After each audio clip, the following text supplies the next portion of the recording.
Hi, I'm Josie from Fabric Godmother, and I want to tell you all about our first ever coat sewing pattern.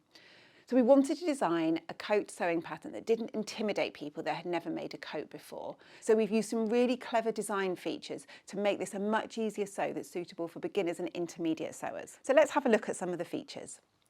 First of all, the shape of the coat is an oversized fit, so there's no fitting around the bodice to make it fit your body. It's a nice, loose, comfortable fit.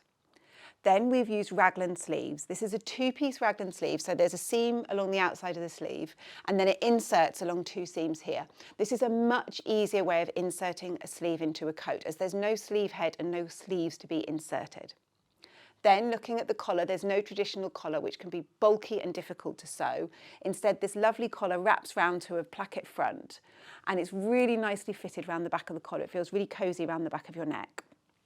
At the front, you've got two fastening options. You can either use poppers, or there's this optional belt tie as well. So no fiddly buttonholes to do on this coat. So all of these things combined means you get a really sort of comfy, easy to wear, stylish coat that isn't really difficult to sew. There's a few other details that we've added to the coat. So of course it's got pockets. We always have pockets. And there's some lovely details like the curved hem here, which is also mirrored in the longer version along the bottom of the hem.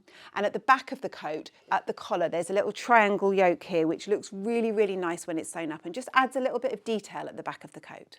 As with our other sewing patterns, we have two cup sizes for this, so it's drafted in both a B cup and a D cup, and both sizes are included in the pattern, along with full instructions on how to measure yourself so you know which size to make for you for the best fit.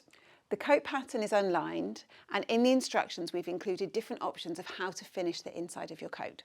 This one is a Hong Kong finish where you use bias bindings to enclose all the raw seams inside your coat. Then if you are using something more lightweight, you may just want to overlock or zigzag the edges to finish them.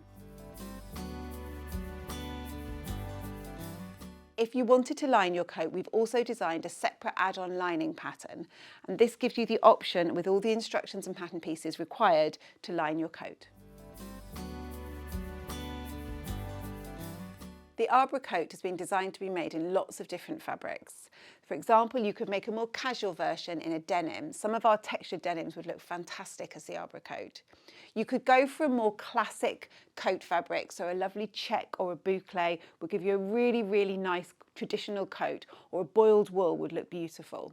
And then we've got some more cozy fabrics, so you could use a sherpa, a puffer, or a quilted fabric for a really cozy, warm coat. As well as our excellent instructions, including real photographs, we've got loads of resources to help you make your Arbre Coat. So either scan the QR code on the pattern or go to our blog where you'll find videos, YouTube, blog posts, all helping you and supporting you sewing all of our sewing patterns.